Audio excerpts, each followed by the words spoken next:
How would you like to structure days to invoke the magic of a spiritual life? In episode 16, I introduced the 9 practices of Bhakti, which are tailored to develop love for the sweet absolute by using our faculties to hear about, chant, sing, speak about, and remember the Supreme. Today we'll speak about what a practical daily practice might look like. People have different amounts of time and levels of attention or interest to devote to a bhakti practice. The daily practice for a working mother with a toddler will differ from that of a retired man without any dependents. A healthy person's practice will differ from an unhealthy person's, and a person who is charmed and captivated by bhakti will practice more intently than someone only curious about it. That said, the young mother or the person with health challenges aren't at a disadvantage, nor is the person who is just cautiously interested. Bhakti meets us where we are and responds to our motives and intentions. Our progress isn't predicated on how much we do, but on how much heart we offer. A small lamp offered with love outshines a huge hall of candles lit without devotion. Wherever we're sincere, Krishna bends near.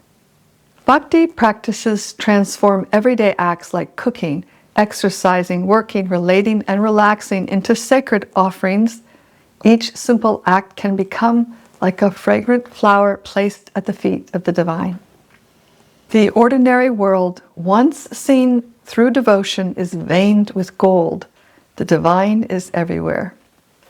We continue to carry out our regular activities, but instead of acting for self-gratification, we offer our work, actions, thoughts, words, everything to our beloved. Because bhakti practices are directly related to the absolute, they carry spiritual power otherwise unavailable. Just as a candle draws its light from the sun, every act of bhakti ignites illumination within us because they're connected with the very root of our existence. It's said that when we remember our source, even once in sincerity, bhakti will bless our remembrance and make it like a live current humming beneath our tasks and conversations. Put simply, love is cultured by focusing the mind on the lovable object and then offering practical acts of devotion to them. Love feeds on attention. Where we place our awareness, the heart follows. When our attention turns toward the beloved, it becomes prayer in motion. The more we think of the one we love, the more that thought ripens into feeling, and that feeling matures into divine love. At the root of bhakti is understanding that our divine friend is a real person, and we're to begin to treat him as a person. There's something astonishing in the realization that the infinite longs to be loved, and he has eyes that look back at us, ears to hear our petition, and arms to embrace us. So you can have a personal experience of a tangible relationship with the divine person by engaging in practices of love. Let's go over them. There's private mantra meditation or Japa, offering your food to the Supreme Person, reading sacred texts, serving others and giving of your time and money for furthering spiritual knowledge, and spiritualizing your work. Let's talk about private mantra meditation. It's the most important aspect of a daily practice, and I covered details of this practice and its experience and benefits in previous episodes, and I'll put links to them in the description below. So I'm not going to go into those details today, so please have a listen to the earlier podcasts. But basically, we'll set aside some time every day for meditating on the mantra. People find chanting in the morning before the day begins best for concentrating. You can try chanting in a meditative manner for half an hour for a week, and then take note. Did you notice anything different about your consciousness, awareness, mental state, or how the day unfolded? When we chant not as a duty, but as a meeting, as an approach to the sweet absolute, each mantra becomes part of a long-awaited conversation with full presence, curiosity, and tenderness. And I'll also include a link below to a short video about how to chant using a mala if that's of interest to you. Now the next thing is we can offer food. It's a powerful activity that will expand consciousness by offering food to the beloved. In the Bhagavad Gita, Krishna says, "If one offers me with love and devotion a leaf, a flower, or fruit or water, I will accept it." What could be simpler? You can just offer water to your divine beloved. There are a couple of things to note in this statement. First, the primary ingredient of any offering should be love and devotion. And the ingredients themselves should be pure. Second, our offerings need not be elaborate. Whatever our means, we can make a humble offering. Third, our offerings should not be tainted with violence toward others, the planet, or animals. Nonviolence is an absolute necessity in dealing with the Supreme, who has equal affection for all living beings. All life is sacred, and to kill animals is a gross violation of the Supreme's desire for the well-being and unity of all. Though a vegetarian or vegan diet also includes some violence, it's minimal, and by offering the food to the Supreme Person, our inadvertent participation in violence is eradicated. People who take the time to consider a vegetarian diet's advantages will be in the company of Socrates, Leonardo da Vinci, Mahatma Gandhi, Albert Einstein, and others. Vegetarianism makes sense on many levels, including health, ecology, economics, ethics, and spirituality. And by preparing pure, natural vegetarian or vegan food, and then offering it to Krishna in a spirit of devotion, we turn a daily chore into an enjoyable, enlightening experience and part of a meditation practice. It's remarkable how a kitchen can become a sacred space once our intention changes. The soft hiss of cumin and ghee, the rising scent of rice, the steam against your face, all of it is a kind of incense. Every ingredient gathered from the earth seems to remember what love feels like when we cook like this. It's a natural, healthy, and non-violent way of life that gives rise to self-discipline and compassion. Eating is at the root of our material existence, and eating binds us because we must take from the environment to keep the body alive, and taking always incurs a karmic debt. Yet we have no choice, we must eat to live. Unfortunately, these days, many people live to eat, and therefore become overweight and ill, and by taking more than necessary, they create a lack of food for others. When eating becomes worship rather than indulgence, it teaches us a joyous humility in which even a morsel feels enormous. In Bhakti, we choose to eat to live healthy and make eating a sacred activity by making our meals sacramental. Such eating purifies the heart and spiritualizes the mind-body. Therefore, it's an immensely powerful aspect of Bhakti. And isn't inviting someone for a meal an act of love that is enjoyable for those who prepare it? When preparing a meal, we'll use fresh, natural, and wholesome ingredients. Now, cleanliness is also important. Bhaktas wash their hands before beginning to cook and avoid tasting the food while cooking. Why? Because the meal is for the Supreme's pleasure, so he should taste it first. We take a special plate reserved for him or her and place it before them in our sacred space or altar at home. Offer thanks for providing the ingredients and ask that our offering be accepted. You can leave the plate there for a few minutes and then you can serve your meal to the family. In this way, food is transformed into prasadam, or the spiritual potency of mercy.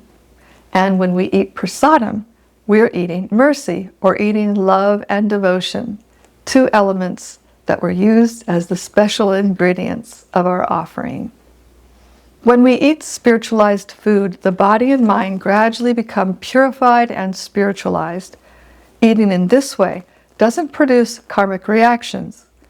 Without offering the meal to the Supreme, even if we're a vegan or vegetarian, then our eating incurs karma.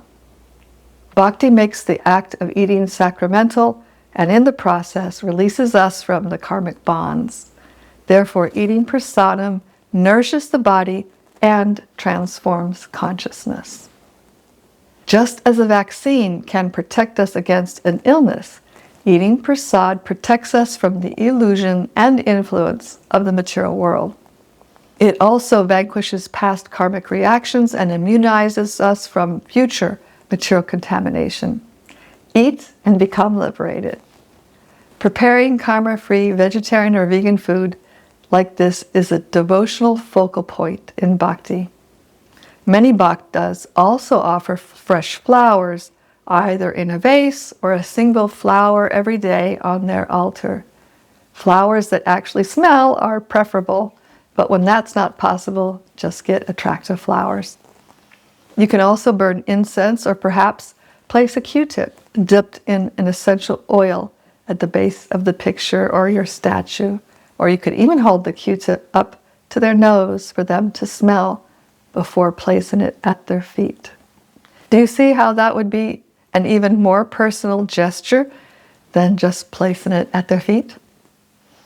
As you engage in various offerings, you'll come up with other ways to personalize your relationship. You'll find beautiful or special things to offer the beloved, and you'll make the area, their home, attractive and welcoming for them. Where love abides, space becomes a sanctuary. When Krishna becomes the honored guest in your home ceases to be ordinary. Love changes the architecture of a place. In your sanctuary, speak to Radha. Reveal your mind to Krishna. Better don't go before them to ask for this or that. Go before them with honesty and speak your mind. Then listen. Listen so you can learn how to serve. Listen to learn how to love. So much will be revealed in your heart. Every sacred space is a threshold, a portal. If you listen attentively, the beloved who loves you will speak to you.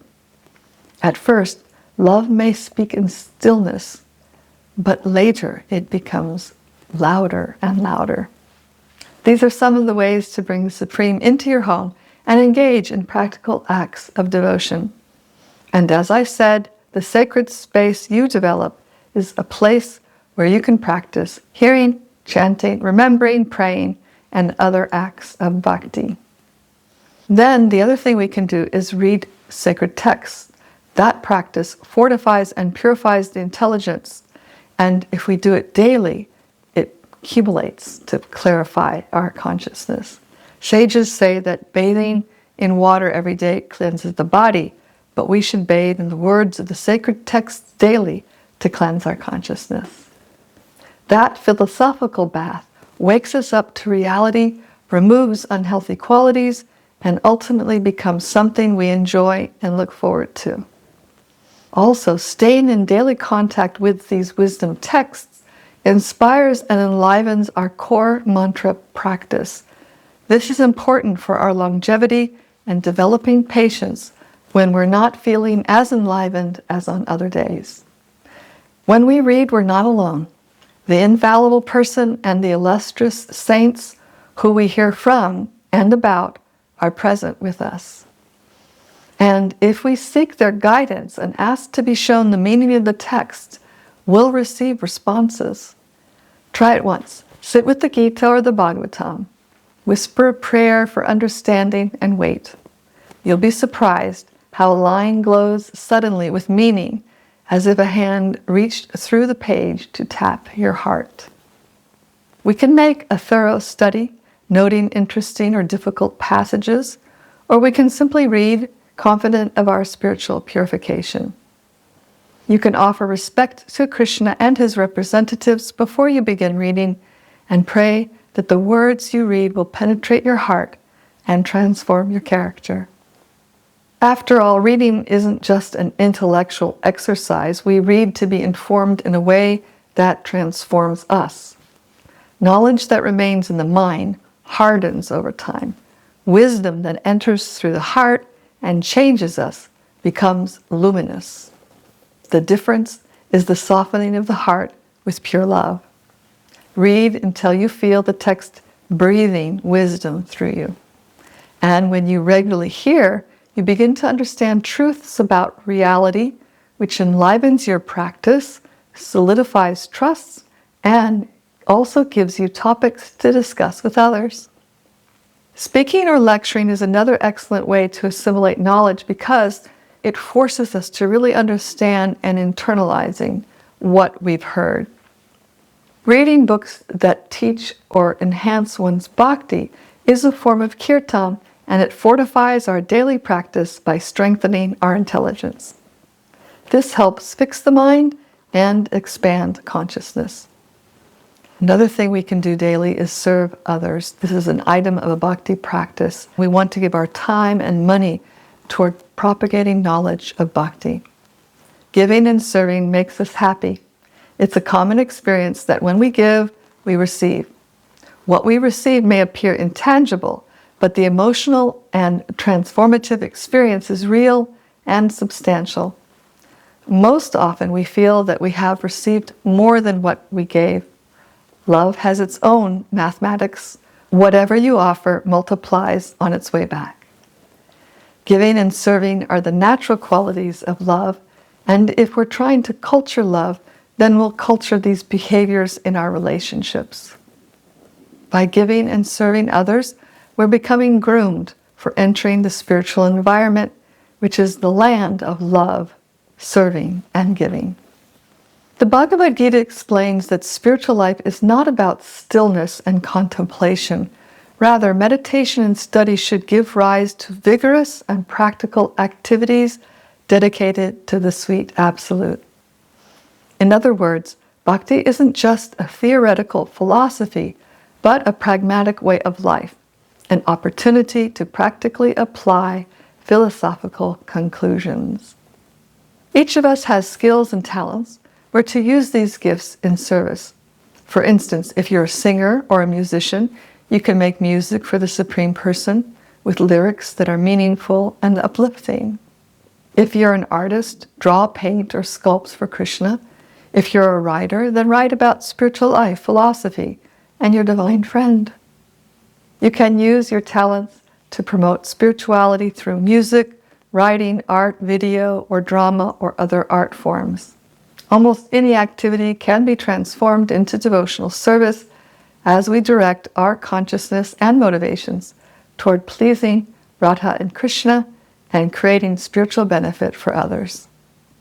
Some bhaktas engage in spiritual welfare work where they cook and distribute prasad, that's food offered to Krishna, to the sick, needy, or homeless.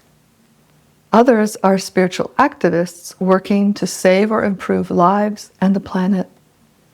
Such practical devotional activities further our personal connection with our beloved and remind us that real happiness lies in selfless service. The life of an Atma is a life of giving, a life of compassion, and a life of sacrifice for the upliftment of society. Selfless service, conscious of the Supreme Person, is at the very heart of bhakti, and while doing any activity, we can share knowledge and insights with others. When we do, we endear ourselves to the sweet Absolute who cares for everyone and wants to see everyone happy. You can strike up a conversation about what you're reading or experiencing in your bhakti practice. You can organize a spiritual evening at your home or invite family and friends to hear about the teachings of the Bhagavad Gita or hold a kirtan. Make prasadam cookies or other treats and give them out as gifts to friends, family, acquaintances, or colleagues at work. I make a point to bring prasadam to doctor's appointments or other appointments and hand them out to the staff and others, and I like to have some prasadam in the car if I come upon someone begging for food or money. Spiritual gestures ripple far beyond our sight, and prasadam shared with the stranger becomes a seed of remembrance, a quiet invitation to the sacred. Sharing the message of bhakti is not dull or boring. Through dynamism, resourcefulness, and enthusiasm, we can enrich people's lives and simultaneously accrue great spiritual merit. This is how we bhakti-ize all aspects of our lives. Elsewhere in the Gita, Krishna says, "Whatever you do, whatever you eat, whatever you offer or give away, and whatever austerities you perform, do that as an offering to me." In other words, instead of taking or acting to gratify my senses, I'll offer my acts to the Supreme Person. We simply adjust our perspective and change our mental state to one of giving instead of taking. Our perspective will be informed by knowledge and will focus on the nature of our true self and our eternal identity as part of the whole. Understanding this will move from taking to giving to my source. I'll move from thinking I'm the center to placing the Supreme in the center. When the Supreme takes the sacred place in the middle of our lives, everything else finds its rightful orbit again. Then we have work as worship. When I work, I'll remember the sweet Absolute by focusing my mind on Him, remembering Him, saying prayers. Now, I'll work responsively and attentively while consciously trying to develop good qualities. I want to be a representative of my divine friend in this world and behave in a way that would please them. In other words, with a little awareness, we can make our work worship. And if necessary, we can change jobs because some work environments are so competitive and stressful that they create frustration, confusion, and anxiety, or even make pursuing our spiritual aspirations too challenging. In the Bhagavad Gita, Arjuna proposes to leave the battlefield for the contemplative, secluded life of a monk. Krishna doesn't recommend this. Instead, he says we should choose to engage in righteous work.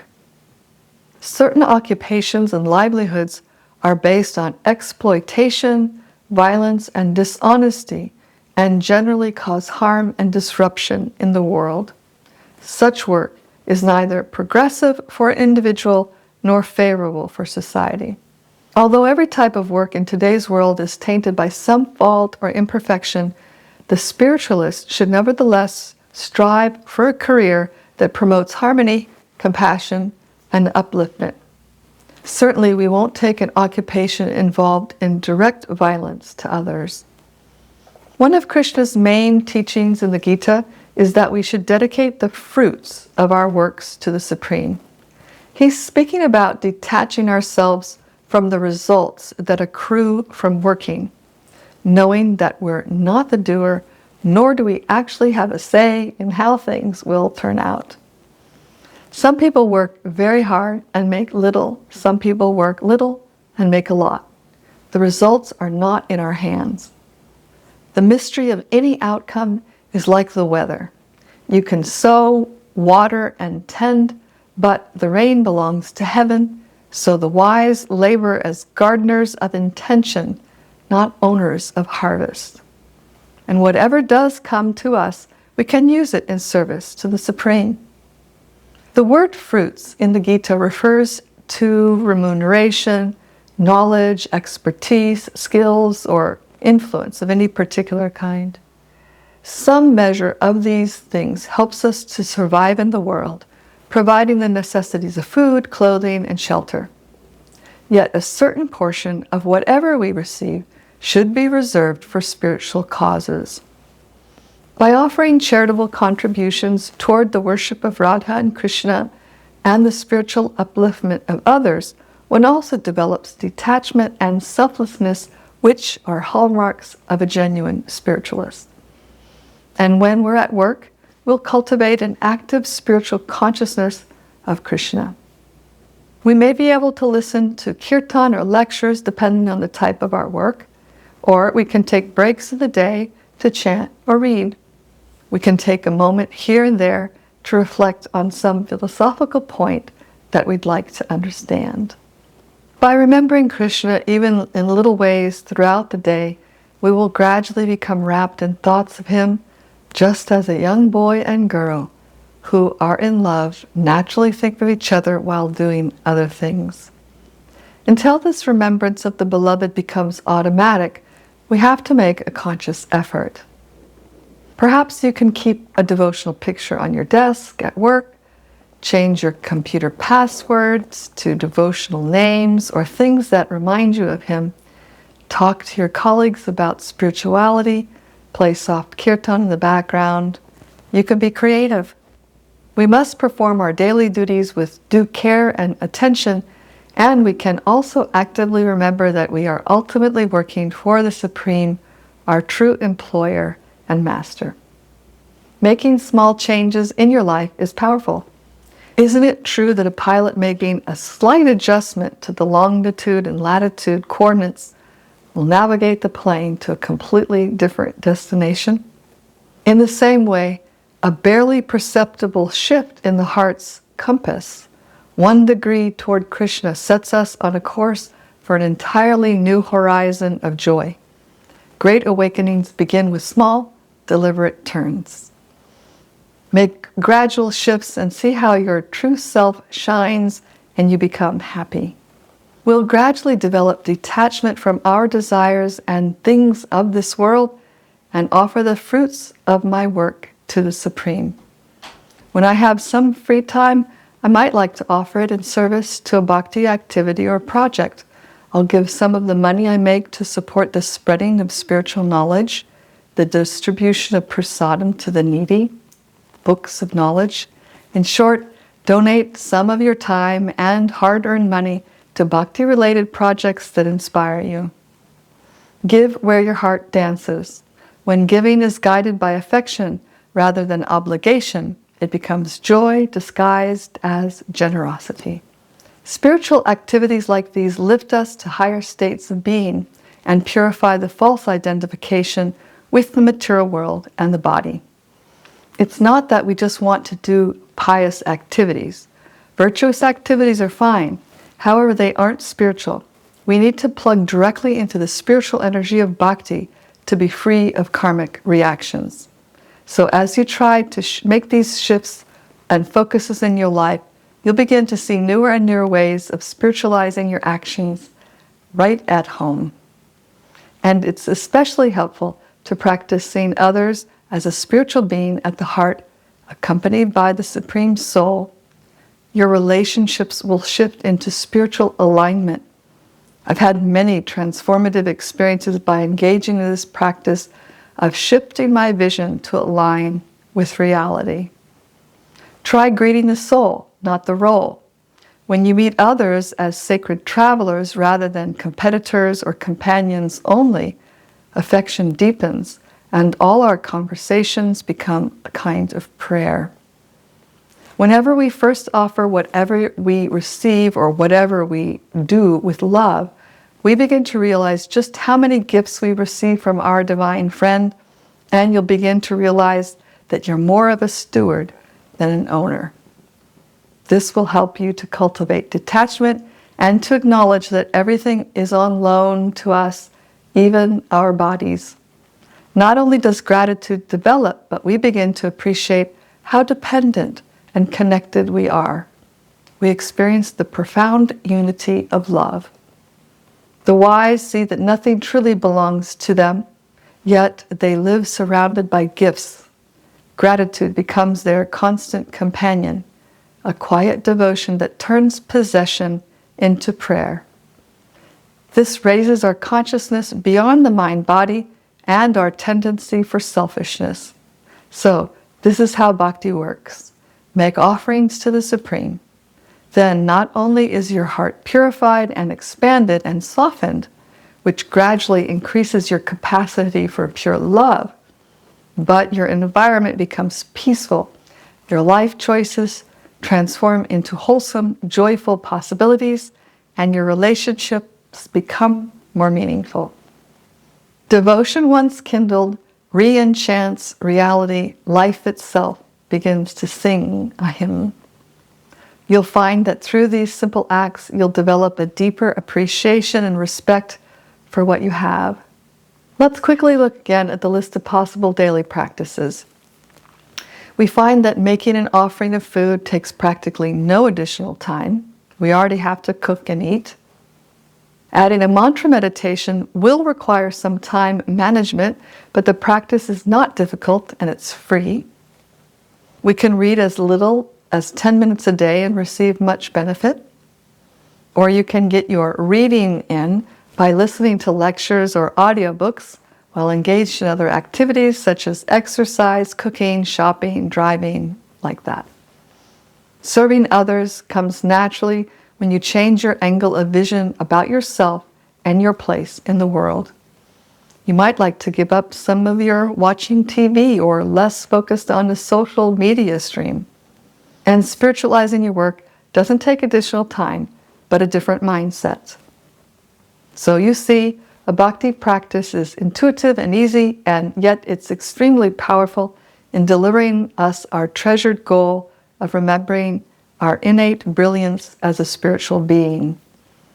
All these bhakti-infused acts are joyful and gradually remove selfishness and small-mindedness. They expand our capacity and inclination to be a lover and giver and awaken our true identity as lovers of the divine. Then real affection for the sweet absolute begins to awaken, and our loving relationship thickens as we feel the presence and reciprocation of our divine friend. As we continue to engage in mantra meditation and these practical acts of love, our love becomes pure and spontaneous. And in a further evolution, love becomes uninterrupted and continues to deepen. When our bhakti reaches this level, we're taken into the presence of the Supreme Person. In this way, through mantra meditation, sacred offerings, reading sacred texts, and acts of daily service, we reorient our lives with purpose for developing love for our source and beloved. In time, even ordinary acts become sacred when done in devotion, and we begin to feel the presence and reciprocation of our divine friend. Thanks for joining me today. I hope this glimpse into the practice of bhakti gives you inspiration to spiritualize your day-to-day life. Until next time, may your days be filled with peace, purpose, and devotion. Swastiastu Vishvasya. May there be good fortune throughout the universe and for you.